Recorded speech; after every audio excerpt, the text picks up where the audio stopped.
It's now my great pleasure to introduce our next speaker and to welcome Adrian Hon on stage. Adrian is the co-founder and CEO at Six to Start, creators of game-like stories and story-like games. It includes smartphone fitness games, Zombies Run, with millions of players, and also many collaborations actually with literature. Adrian connects in a very interesting way to science fiction, and is of course also the author of A History of the Future in 100 Objects, which ties in a very, very interesting way also with this question of the transformation of design, which we got so much insight already from Alice Rawthorne on her panel. And as Ben Vickers always says, A History of the Future in 100 Objects is a game changer. Please give a very, very warm welcome to Adrian Hon.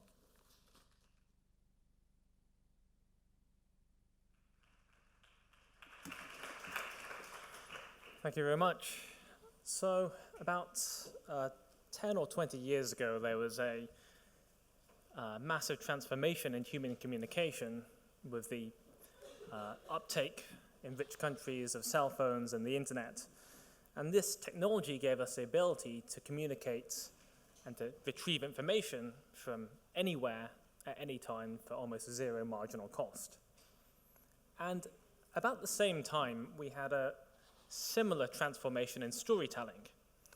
And if you look at movies and TV shows of the time, and books as well, you'll notice that as soon as the protagonists get cell phones, they stop working. The batteries might run out, or they might not be able to get signal, or they might get damaged. Their phones just stop working. And there's a fairly obvious reason for why this has happened in storytelling. It's because cell phones tend to destroy drama. If you can go and call for help at any time, you avoid the sort of fun misunderstandings and dramatic misunderstandings that happen in storytelling. And this isn't just in popular culture and movies. The novelist Anne Patchett said in 2011, "I just don't know how to write a novel in which the characters can get in touch with all the characters at any other moment. I don't know how to write a novel in the world of cell phones. I don't know how to write a novel in the world of Google, in which all factual information is available to all characters." So she continues, "So I have to stand on my head to contrive a plot in which the characters lose their cell phone and are separated from technology." So this is a really interesting moment where as soon as we have this ability to have network communication, we actually lose it in our stories.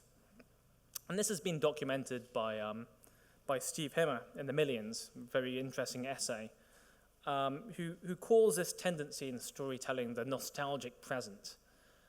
So this is basically the idea that we look back into the past of technology in order to talk about other issues. And if you're interested in seeing examples of this, go to TV Tropes, and you'll find this page, "Cell Phones Are Useless."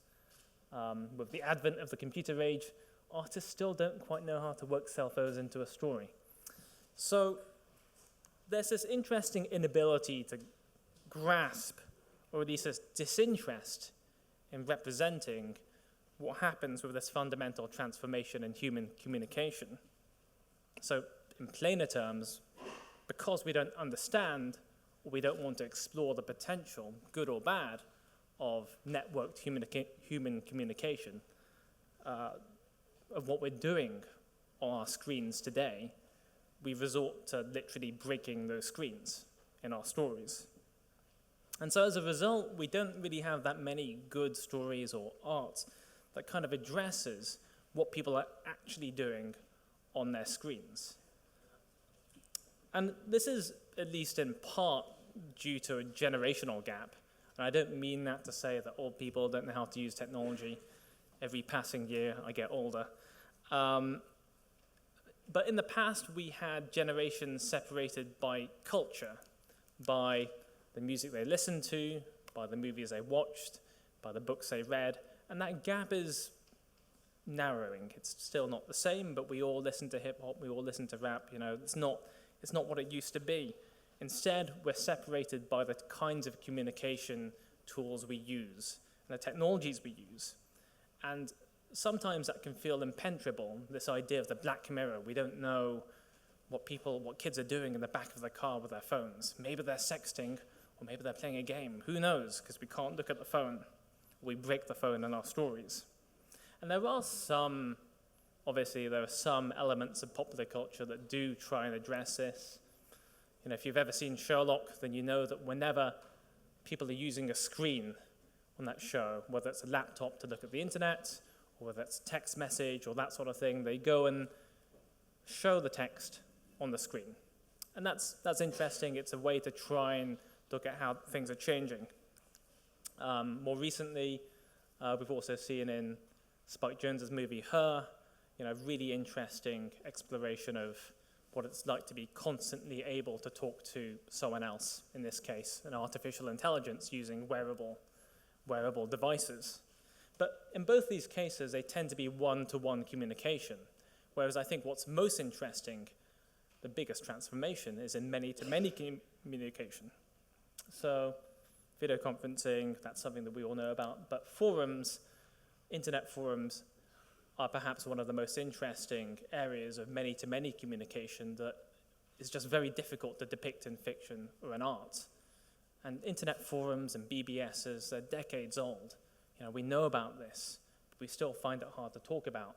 This is Metafilter, a site that I've been a member of for almost 20 years. And, this is back when we didn't know what was happening on 9/11. People thought it was an accident.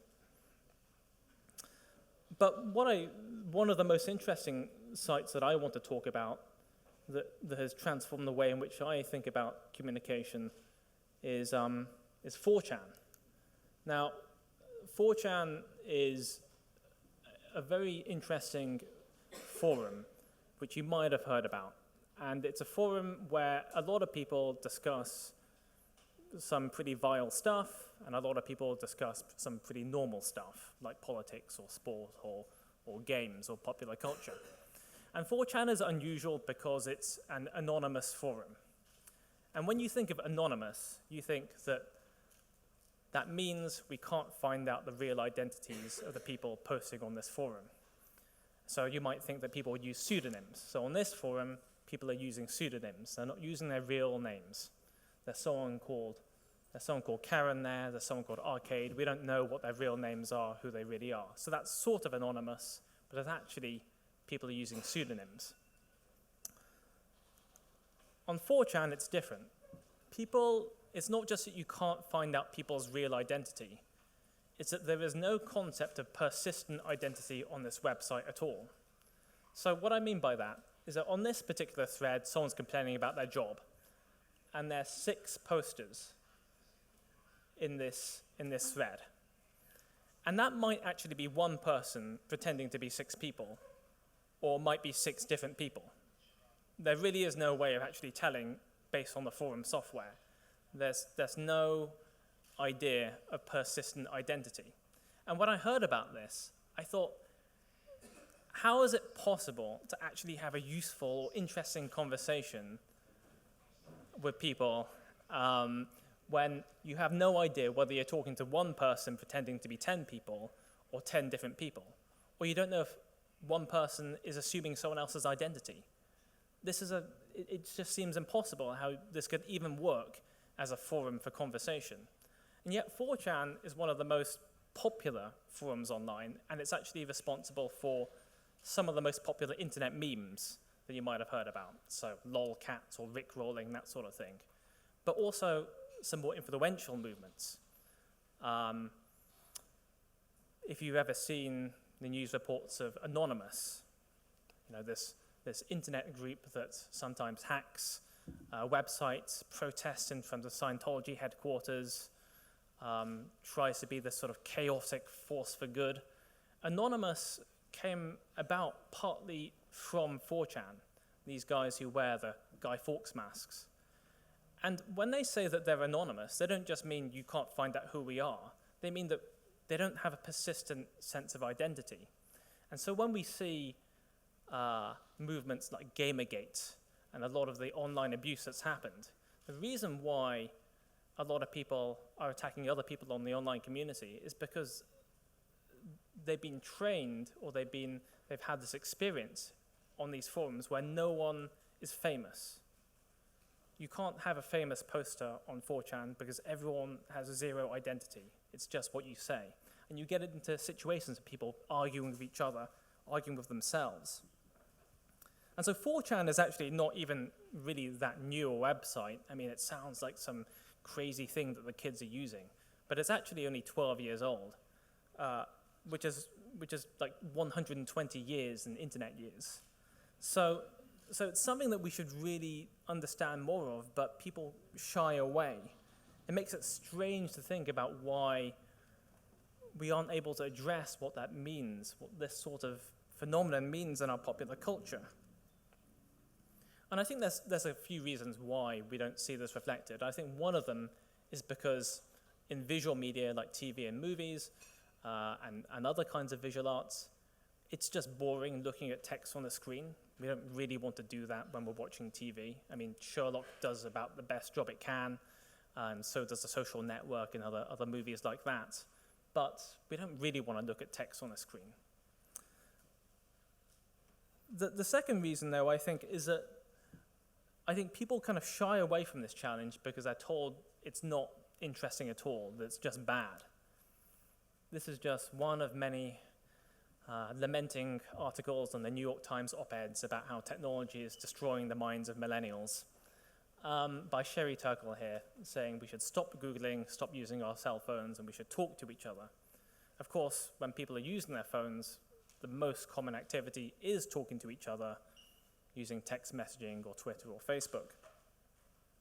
And even when we do have people trying to address a subject in popular fiction, and even when it's done in an interesting way, like Charlie Brooker attempted with Black Mirror, it ends up often giving us a message that technology is dehumanizing and that screens are bad.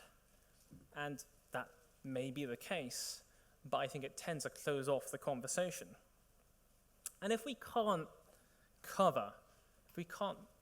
explore this transformation in human communication, I'm not really sure how well we're going to cope with what's coming next, how we're going to cope with wearable technology, with earbuds that are effectively invisible, that allow us to stay in contact with people all the time, or with augmented reality or virtual reality that will allow us to be in virtual environments or see other people all the time. I don't know how we're going to really react to that if we can't cope with telling stories where cell phones actually work. And I'm not a techno-utopianist. I don't think that using this technology will make our lives suddenly better. You know, we're still human. But I do think it's important to be able to engage with the world as it actually is today, in a world where we do have cell phone signal, where we can retrieve information from the internet at any time, rather than this nostalgic present where our old storytelling tricks still work. And I don't want to suggest that we should all just move to Silicon Valley and become programmers. I just think that there are pieces of art that we can champion. There's an interesting text adventure by an artist called Serpentine that really examines what it's like to be in a virtual reality. And we have Ari Folman's recent adaptation of Stanislaw Lem's novel, The Futurological Congress, which is just one of the best explorations of what it's like for the potential of network technology to reshape our world in just unimaginable ways. And in the novelistic world, we've got Jennifer Egan and Mohsen Hamid, who are really exploring what network communication does in storytelling terms. And I think we can try to look inside those screens. We can try and look inside our phones and our iPads and our computer screens and see how they're transforming human communication. We can try and understand how the world is changing for the better or worse. We can choose to welcome the challenge, or we can just pretend that there's no signal, we can break the screen, and we can pretend that there's no transformation at all. Thank you.